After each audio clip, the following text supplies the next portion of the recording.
दोस्तों नमस्कार। 4 फरवरी 2022 की महत्वपूर्ण खबरों को देखेंगे।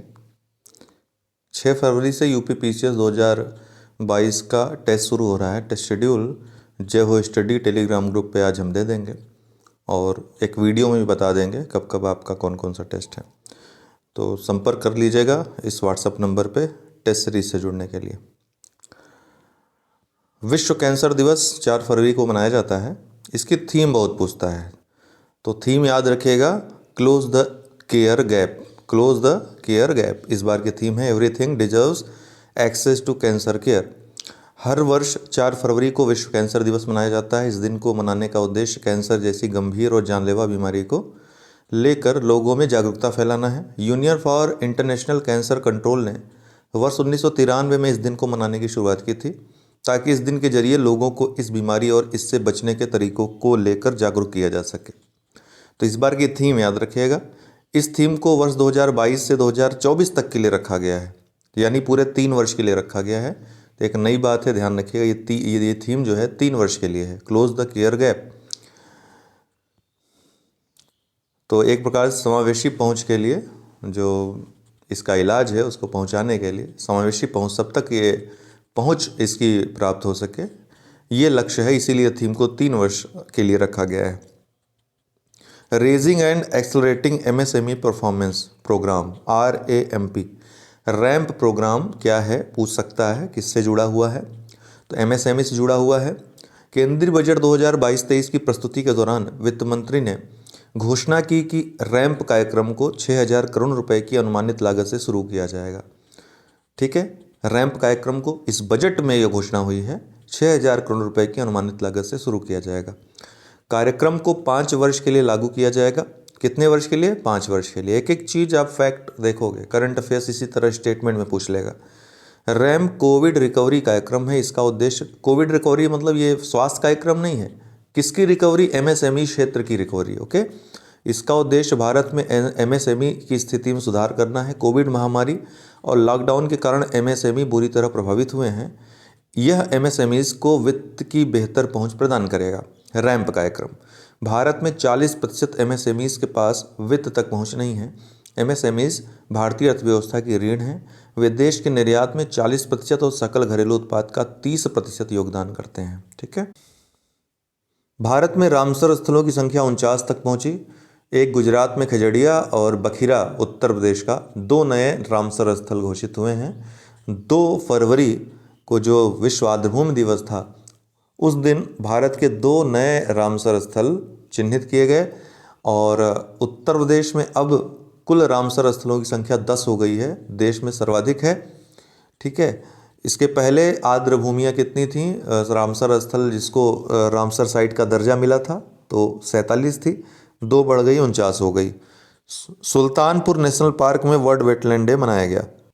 तो सुल्तानपुर नेशनल पार्क जो कि हरियाणा का एक नेशनल पार्क है, राष्ट्रीय पार्क है और एक आर्द्रभूमि भी है। यहाँ पर विश्व आर्द्रभूमि दिवस 2022 का आयोजन हुआ, पूछ सकता है। इस अवसर पर 2 नए रामसर स्थलों, गुजरात में खिजड़िया वन्यजीव अभ्यारण्य जो कि एक तटीय अभ्यारण्य है, और उत्तर प्रदेश में बखीरा वन्यजीव अभ्यारण्य, इन 2 अभ्यारण्यों की घोषणा की गई। भारत में अब 10,93,636 हेक्टेयर क्षेत्र में 49 रामसर साइटों का एक नेटवर्क है, जो दक्षिण एशिया में सबसे अधिक है। दक्षिण एशिया में सबसे अधिक है, ध्यान रखें। उत्तर प्रदेश में बखीरा वन्यजीव अभ्यारण्य बड़ी संख्या में मध्य एशियाई पक्षियों की प्रजातियों के लिए सर्दियों में सुरक्षित और अनुकूल स्थल प्रदान करता है, जबकि पक्षियों की व्यापक विविधता वाला खिजड़िया वन्यजीव अभ्यारण्य तटीय आर्द्रभूमि है, जो लुप्तप्राय और कमजोर प्रजातियों को एक सुरक्षित आवास प्रदान करती है।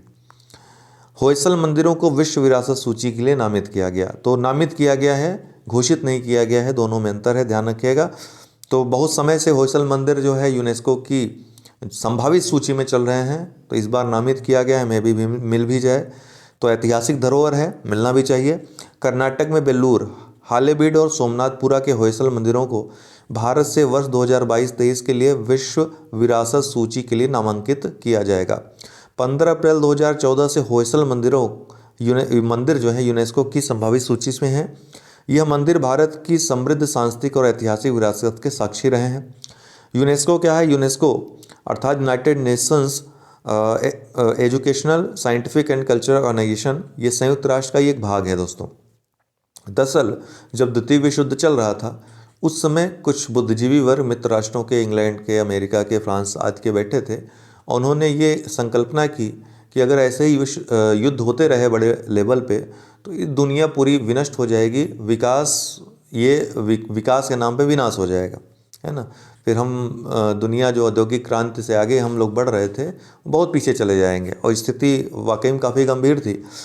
तो क्यों ना कुछ ऐसे आधार को यूएनओ के साथ हम रखें जो विश्व में शांति का आधार प्रस्तुत कर सके, क्योंकि इसके पहले लीग ऑफ नेशंस फेल्योर हो चुका था, है ना। तो इसके अनुषंगी संस्था के रूप में यूनेस्को की स्थापना की गई, जो विश्व भर में एजुकेशन, साइंस और कल्चर के बल पे, संस्कृति, विज्ञान और शिक्षा के बल पर वैश्विक संबंध कायम करता है, विदेश संबंध कायम करता है, विदेश संबंध का एक आधार प्रस्तुत करता है। इस तरह से वैश्विक शांति के लक्ष्य को प्राप्त करने की ओर आगे बढ़ता है। तो मुख्यालय कहाँ है इसका? पेरिस, फ्रांस में। यूनेस्को का गठन 16 नवंबर 1945 को हुआ था। कार्य क्या है? शिक्षा, प्रकृति तथा समाज विज्ञान, संस्कृति और संचार के माध्यम से अंतर्राष्ट्रीय शांति को बढ़ावा देना। इसका उद्देश्य शिक्षा एवं संस्कृति के अंतर्राष्ट्रीय सहयोग से शांति एवं सुरक्षा की स्थापना करना है, ताकि संयुक्त राष्ट्र के चार्टर में वर्णित न्याय, कानून का राज, मानवाधिकार और मौलिक स्वतंत्रता हेतु वैश्विक सहमति बन पाए। इजमुइडेन सी लॉक क्या है? डच राजा, जो नीदरलैंड के राजा विलियम अलेक्जेंडर ने दुनिया के सबसे बड़े समुद्री लॉक इजमुइडेन सी लॉक का उद्घाटन किया। यह दुनिया का सबसे बड़ा समुद्री लॉक है। 500 मीटर लंबी और 70 मीटर चौड़ी यह संरचना इजमुइडेन में एक छोटे से 100 साल पुराने लॉक की जगह लेगी। यह एक बंदरगाह शहर है इजमुइडेन, जो उत्तरी सागर नहर को एम्स्टर्डम के बंदरगाह से जोड़ता है। ध्यान रखिएगा, ठीक है। इजमुइडेन सी लॉक किसको जोड़ता है? उत्तरी सागर नहर को एम्स्टर्डम के बंदरगाह से जोड़ता है। देश स्टैक ई पोर्टल 1 फरवरी 2022 को वित्त मंत्री ने बजट 2022 भाषण के दौरान देश स्टैक ई पोर्टल स्थापित करने की घोषणा की। देश का फुल फॉर्म है digital ecosystem for skilling and livelihood. Online प्रशिक्षण के माध्यम से नागरिकों को कौशल या रीस्किलिंग के लिए सशक्त बनाने के लिए यह पोर्टल लॉन्च किया जाएगा। उद्देश्य याद रखिएगा, इसका फुल फॉर्म याद रखिएगा। 5वीं स्कॉर्पियन पनडुब्बी वागीर की पहली समुद्री यात्रा का आयोजन।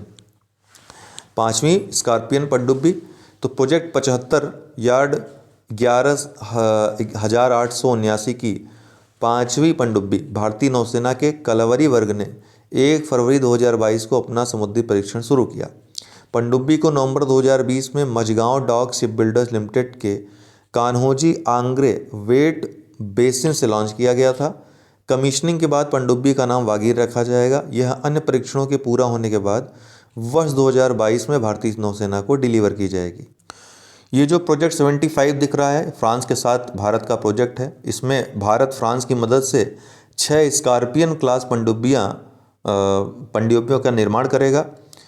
इसमें से जो 4 पनडुब्बियाँ थीं इसके पहले जो कमीशन की गई, कलावरी, खांडेरी, करंज और वेला, अभी ये 5वें का क्या नाम है? वागीर नाम है। याद रखिएगा, फर्स्ट कौन थी? कलावेरी, दूसरी खांडेरी, तीसरा वेला, तीसरी करंज, चौथा वेला और 5वीं वागीर, ठीक है। अभी 6ठी आनी बाकी है। Laureus World Breakthrough of the Year Award के लिए नामांकित हुए नीरज चोपड़ा। नाम तो आपको याद ही होगा, ज़्यादा दिन नहीं हुए ओलंपिक के। तो भारत के पहले ओलंपिक एथलेटिक्स स्वर्ण पदक विजेता नीरज चोपड़ा को 2022 Laureus World Breakthrough of the Year Award के लिए नामांकित किया गया है, दिया नहीं गया है, ध्यान रखिएगा। शॉर्ट लिस्ट में उन्हें टेनिस स्टार डेनियल मेदवेदेव और एम्मा रादुकानु एवं अन्य दिग्गजों के साथ रखा गया है। वह क्रिकेट के दिग्गज सचिन तेंदुलकर और पहलवान विनेश फोगट के बाद लॉरियस नामांकन पाने वाले अब केवल तीसरे भारतीय हैं। तो अर्थात 2 भारतीय इसके पहले नामांकित हो चुके हैं, सचिन तेंदुलकर और पहलवान विनेश फोगट। ढाका अंतर्राष्ट्रीय फिल्म महोत्सव 2022 में किस भारतीय फिल्म ने सर्वश्रेष्ठ फिल्म का पुरस्कार जीता है? तो कुजंगला ने, ठीक है। तो ऑस्कर नामांकित तमिल फिल्म कुजंगल को ढाका अंतर्राष्ट्रीय फिल्म महोत्सव 2022 में एशियाई फिल्म प्रतियोगिता श्रेणी में सर्वश्रेष्ठ फिल्म का पुरस्कार मिला है। अंतर्राष्ट्रीय सीमा शुल्क दिवस प्रतिवर्ष किस दिन मनाया जाता है? तो 26 जनवरी को ही अंतर्राष्ट्रीय